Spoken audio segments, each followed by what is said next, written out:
Tengan ustedes un muy buen día.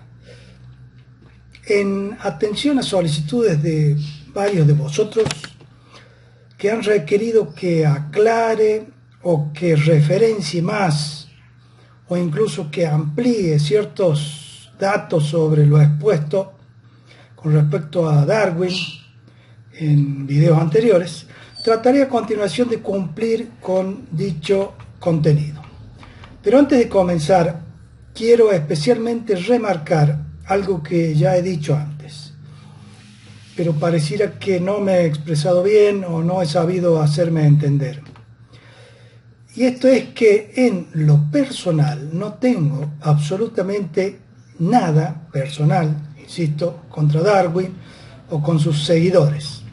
Lo que aquí se cuestiona son las ideas tanto de Darwin o las que necesariamente han devenido, ¿cierto?, de la visión darwinista de la vida, donde, por ejemplo, las cosas ocurren por azar. Recuerda esos pequeños cambios y al azar que nos propone esta teoría darwinista. Entonces, este esquema mental basado en el darwinismo, donde las cosas ocurren porque sí, y han devenido hasta el presente, y que lo podemos ver en la actualidad cuando, por ejemplo, a una persona que ha desarrollado un cáncer se le dice: usted tiene un cáncer. A lo que el enfermo pregunta: ¿y por qué, doctor? Bueno, porque desgraciadamente le ha tocado a usted. Son cosas que pasan, es decir, porque así es la vida, o porque ha ocurrido por azar. ¿Le suena, no?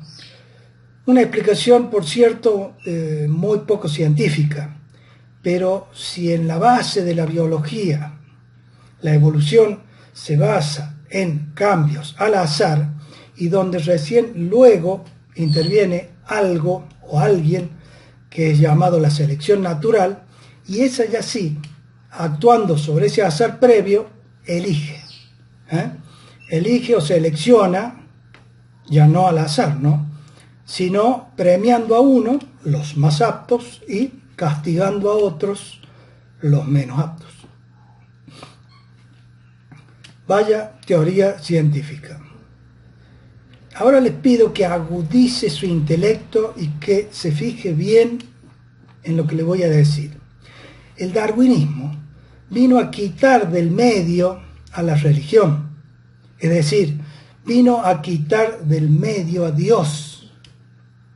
Ya no hizo falta incluir a Dios, eso ya quedó, o Dios quedó fuera de todos los temas de la biología, de la evolución o de la ciencia. Y posteriormente, esta misma teoría explica el fenómeno de la evolución por medio de la selección natural.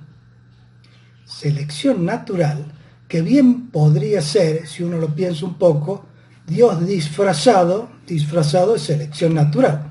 E increíblemente, estamos hace más de 170 años repitiendo esta especie de mantra con la pretensión de verdad científica. No me creo dueño de la verdad, solo digo que usted lo piense, puede estar de acuerdo o no, no pasa nada si no lo está.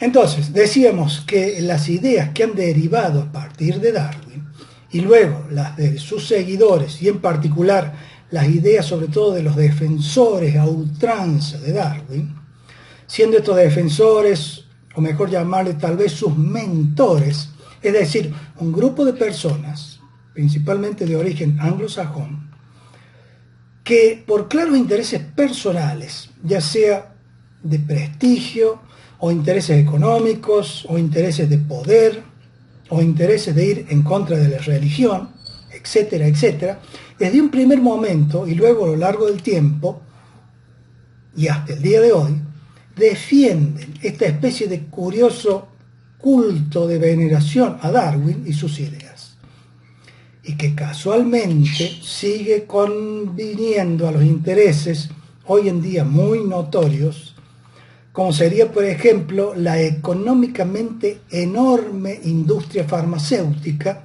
que se sostiene por el ingente consumo de medicamentos o tratamientos o tecnología aplicada, donde gran cantidad de enfermos, crónicos ellos, están así porque así es la vida, así es la biología humana, así es el azar.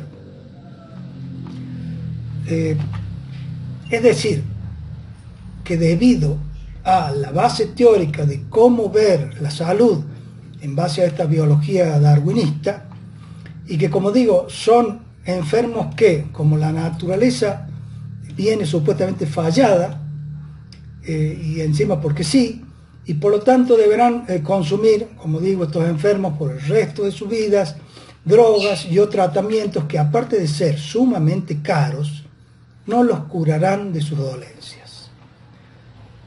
Y ello, señores, debería llamarnos la atención severamente. Bien, teniendo en cuenta estos interrogantes, comencemos.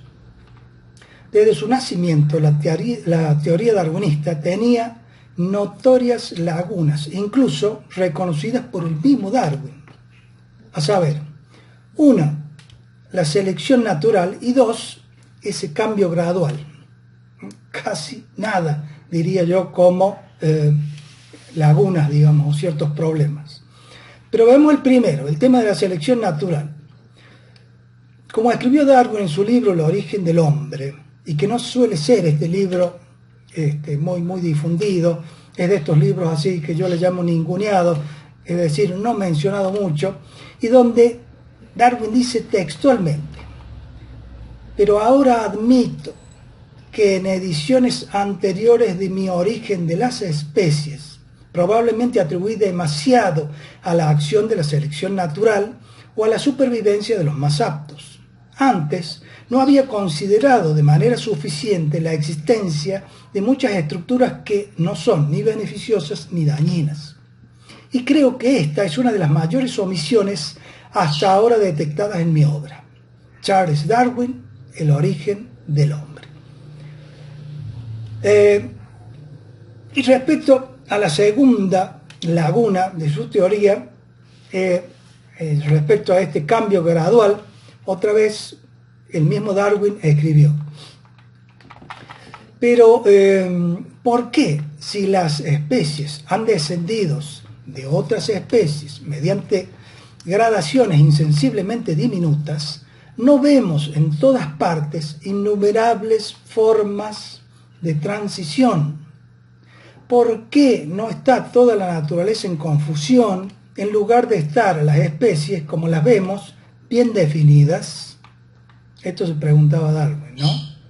Y más adelante, en otra parte del libro dice: la gran cantidad de eslabones intermedios y de transición entre todas las especies vivas y extinguidas ha de haber sido inconcebiblemente grande. Curiosamente, este enfoque crítico o autocrítico no es tratado en los libros de texto. Es raro, ¿no? Porque si el mismo Darwin se cuestionaba estas cosas, es llamativo cómo las nuevas generaciones no se les mencionan estas cuestiones. ¿Habría allí alguna intencionalidad, me pregunto? Esto deberá pensarlo y resolverlo usted.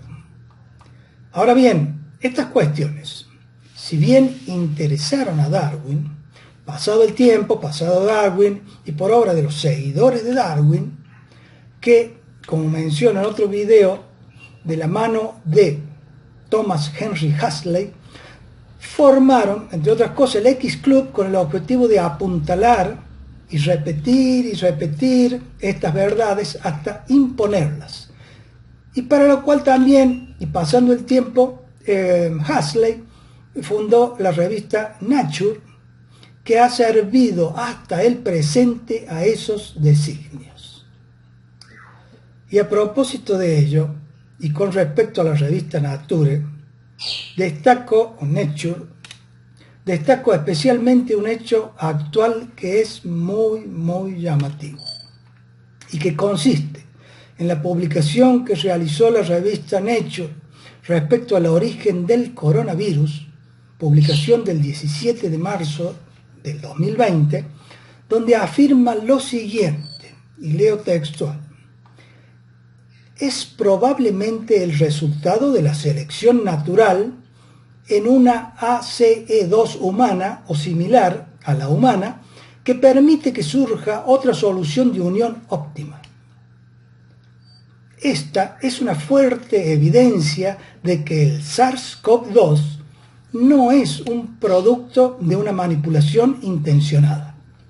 Hasta ahí la cita de esta publicación científica, donde vemos que lo que se afirma primero es decir que probablemente, que la probable causa del origen del SARS-CoV-2 sería un caso de la selección natural, que habría permitido que esta pandemia ocurriera. Es decir, ya Darwin lo explica, y hace mucho tiempo lo explica todo. No hay nada que investigar, ya está todo resuelto. Y luego, en la segunda parte de lo que he citado, que existiría una fuerte evidencia de que el SARS-CoV-2 no es un producto de una manipulación intencionada. ¿Cómo? Pregunto. Y me pregunto cómo, porque ¿por qué en una publicación científica tratar de justificar una intencionalidad o falta de ella, falta de esa intencionalidad, y todo esto en un estudio científico? Esto es sumamente raro, y puedo afirmar que a lo largo de toda mi vida jamás había visto una publicación científica con estas características.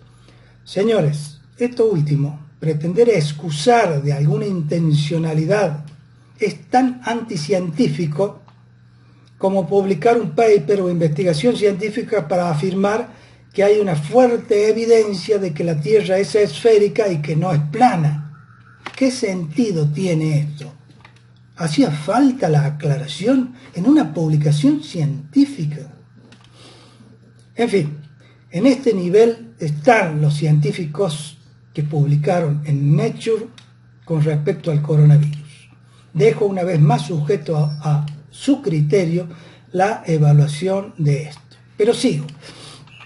Pasando el tiempo, la idea de la evolución de Darwin debió retocarse ante el redescubrimiento de las leyes de Mendel y los modelos matemáticos de Fisher, Haldane y Wright, desarrollados hacia 1930 más o menos. Los pequeños cambios al azar de Darwin se convirtieron ahí en el cambio gradual de sustitución de alelos de la genética de poblaciones. Lo que fue una forma de cambiar para no cambiar nada, muy característico de esta corriente de pensamiento, es decir, del darwinismo. Y de paso, acotar respecto a la genética de poblaciones, esta teoría tiene lo que se llama el dilema de Haldane, planteada por John Haldane, donde sus fórmulas matemáticas llegaban al resultado de que cada vez que una población se acercaba a generar ya una nueva especie, se extinguía. Los números daban que se extinguía previamente. Dicho de otra manera, para la genética de poblaciones nunca podría haber evolución, porque siempre los números le daban que antes de producirse la nueva especie, la anterior se extinguía. Y esta poco presentable teoría de los años 30 se sigue manteniendo y enseñando hasta el día de hoy. Ay, ay, ay. Pero para continuar con esta especie de comedia teatral que ha sido la biología de estos grupos anglosajones, diremos que, en palabras más recientes de Ernst Mayr, en una publicación del año 1997 dijo: los matemáticos demostraron convincentemente que incluso mutaciones con ventajas relativamente pequeñas eran favorecidas por la selección, y sus hallazgos ayudaron a superar varias objeciones a la selección natural. Y con eso los científicos hegemónicos se quedaron muy campantes por haber resuelto las objeciones que siempre tuvo, tiene y tendrá el darwinismo. A este respecto solo diré lo siguiente: si bien se sigue enseñando esta teoría, que está separadamente de la realidad, completamente separada de la realidad, de que la genética de poblaciones en las escuelas, institutos, universidades, cuando uno ve las publicaciones científicas de cantidades enormes que se publican sobre evolución actualmente, no encuentra prácticamente ninguna que esté aplicando esta teoría puramente matemática y de 1930. Pues las investigaciones y publicaciones pasan completamente por otro lado, como lo es la aportación, por ejemplo, de la embriología y la biología del desarrollo, que ya vienen desde hace muchos años demostrando que hay otra biología que explica con hechos y no solamente con teorías a la evolución.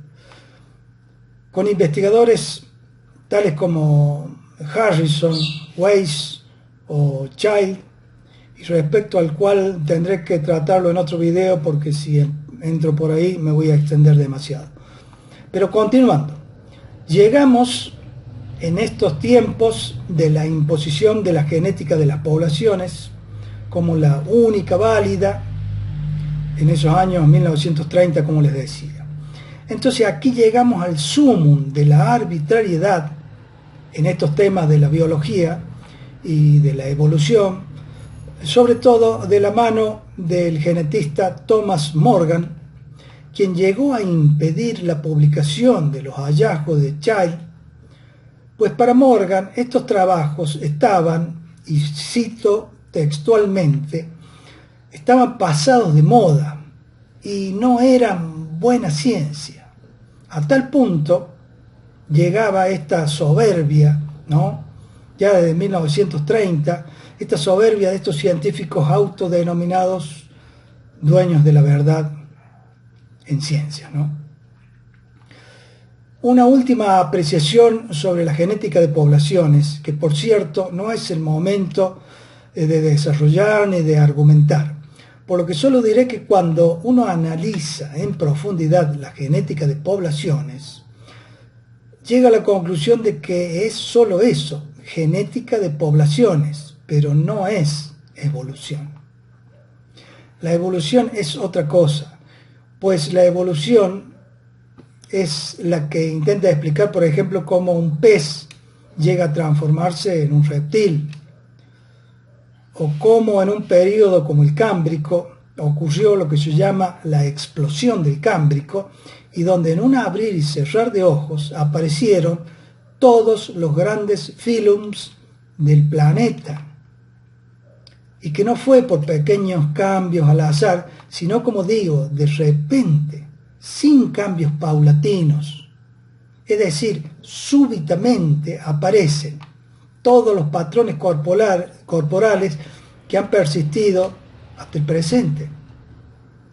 Esto es totalmente opuesto a la teoría darwinista, y esto no es una teoría, son hechos, es lo que nos está diciendo la naturaleza. Pero los autores que hablan de estas cosas no son escuchados, no tienen la difusión y, como suelo decir, los bombos y platillos que tienen otros. Bien, a continuación, y una vez más por cuestiones de tiempo, solo mencionaré o transcribiré, muy resumido quizá, lo que distintos autores han escrito sobre Darwin y sus ideas. Como siempre, queda a su decisión y criterio buscar más información al respecto y sacar sus propias conclusiones, que en definitiva es lo que aliento. No me crea nada, incluso no se crea los autores que citaré, sino que hágase usted mismo su opinión, porque esa es la idea. Un autor es Bertrand Russell, quien en 1935 decía respecto a Darwin: la obra de Darwin es una extensión al mundo animal y vegetal de la economía del laissez-faire, lo que es decir que la visión de Darwin fue la del liberalismo económico aplicado a la naturaleza. Y como el mismo Darwin dice en sus memorias, leo textualmente: en octubre de 1838, esto es, 15 meses después de haber comenzado mi estudio sistemático, se me ocurrió leer por entretenimiento el ensayo de Malthus sobre la población y, como estaba bien preparado para apreciar la lucha por la existencia que por doquier se deduce de una observación larga y constante de los hábitos de los animales y las plantas, descubrí enseguida que bajo estas condiciones las variaciones favorables tenderían a preservarse y las desfavorables a ser destruidas. El resultado de ello sería la formación de especies nuevas. Aquí había conseguido por fin una teoría sobre la cual trabajar. Charles Darwin, autobiografía, página 67. Ahora leamos algo de este ensayo que dice haber descubierto Darwin, ¿no?, sobre Malthus, y con el cual ya podría trabajar sobre ese ensayo en su gran obra, ¿no? El ensayo es Ensayo sobre el principio de población, escrito en 1789 por Thomas Malthus. Que este señor, de paso les comento, fue un clérigo anglicano y una hermosa persona, como ustedes verán. Dice así don Thomas Malthus en su ensayo sobre población: el hombre, si no puede lograr que los padres o parientes a quienes corresponde lo mantengan, y si la sociedad no quiere su trabajo, no tiene derecho alguno ni a la menor ración de alimentos. No tiene por qué estar donde está. En este espléndido banquete no le han puesto cubierto. La naturaleza le ordena que se vaya y no tardará en ejecutar su propia orden, si ese hombre no logra compasión de alguno de los invitados. Si estos se levantan y le dejan sitio, acudirán enseguida otros intrusos pidiendo el mismo favor, y se perturbará así el orden, la armonía de la fiesta, y la abundancia que antes reinaba se convertirá en escasez. Todo un personaje, don Thomas Malthus, ¿no? Pero bueno, sigo para no demorarme. Otro autor, que es Milner, en una publicación de 1995, cita que cuando Darwin estaba por publicar su obra El origen de las especies, su editor, al ver la gran cantidad de vaguedades que planteaba y las numerosas dudas que expresaba, le sugirió que recortara todas las partes teóricas e hiciera un libro dedicado enteramente a la cría de palomas, donde era un poco más concreto. Miren ustedes en lo que pudo haber terminado esa obra magna de don Darwin, ¿no? Otro autor fue Charles Colston Gillespie. En su obra sobre científicos identifica a más de 30 naturalistas que expusieron antes de Darwin la idea de la evolución y de la selección natural, y siendo para muchos esta última, es decir, la selección natural, un mecanismo que no generaba evolución. Es decir, lo que se hace creer de que Darwin fue quien descubrió o habló por primera vez sobre la evolución y la selección natural es solamente un mito. Los conceptos de evolución y selección natural, como está claramente documentado aquí, no son para nada una ocurrencia original de Charles Darwin. Vamos a otra ahora.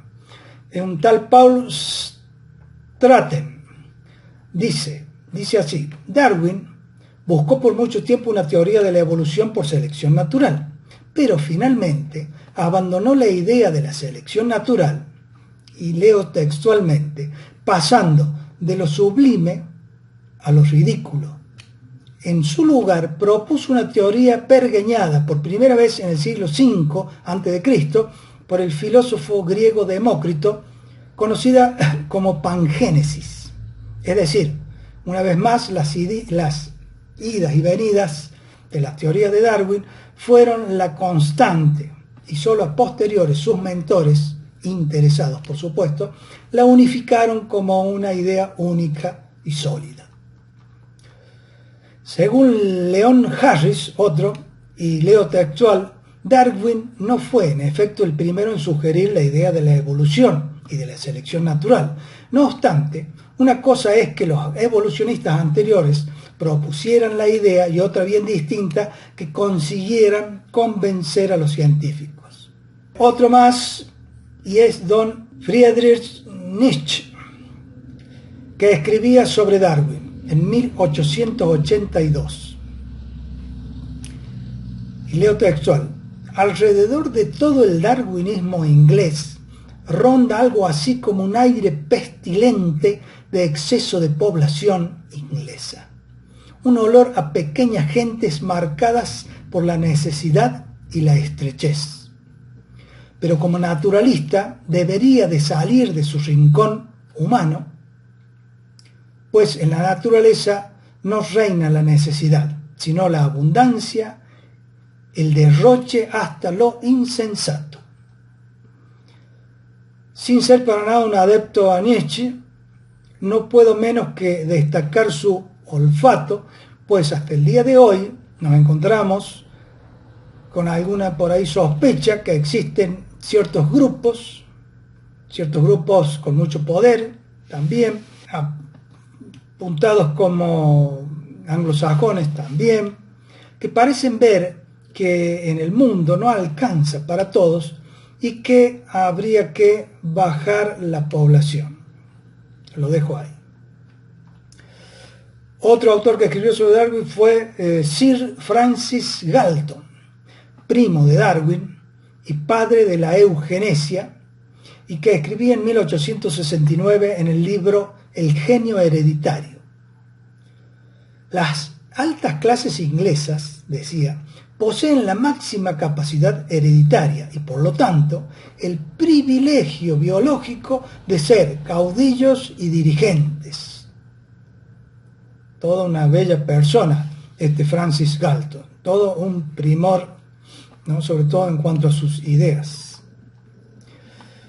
Y un crítico no muy citado de Darwin, pero que lo vamos a mencionar acá, que fue Karl Marx, quien en una carta a Engels decía: me divierto con Darwin, al que he echado una nueva ojeada, cuando afirma aplicar la teoría de Malthus también a las plantas y a los animales, como si el juego del señor Malthus no estuviera precisamente en el hecho de que esa teoría no se aplica a las plantas y a los animales, sino con geométrica progresión solo a los hombres en contraste con las plantas y los animales. Es notable el hecho de que en las bestias y en las plantas Darwin reconoce a una sociedad inglesa, con su división de trabajo, la competición, la apertura de nuevos mercados, los inventos y la malthusiana lucha por la existencia. Marx claramente se divertía al advertir el extravío de Darwin, pues aplicaba las ideas de Malthus, quien pregonó la hambruna humana porque habría mayor multiplicación de personas que de comida, y este problema social, que nunca ocurrió, Darwin equivocadamente lo pretendía ver en la naturaleza, en los animales y en las plantas. En definitiva, y para ir terminando, Darwin, un aficionado a la naturaleza, sin estudios, hizo lo mejor que pudo. Luego, unos pícaros que querían sacar del medio el poder de la Iglesia, retocaron sus ideas y lo usaron como una excusa científica contra la Iglesia. Hasta ahí, si bien no es justificable, se entiende esta historia. Ahora bien, que este truco de engaño y dominación haya llegado hasta el presente no se explica sino por medio de estrategias usadas por algunos primates, y que la etología, que es la ciencia que estudia el comportamiento animal, ha observado en hordas de babuinos, por lo que, según esto último, el hombre, sí, desciende del mono. Bueno, con un poco de humor hemos llegado al final de este video. Les doy gracias por su atención y hasta la próxima.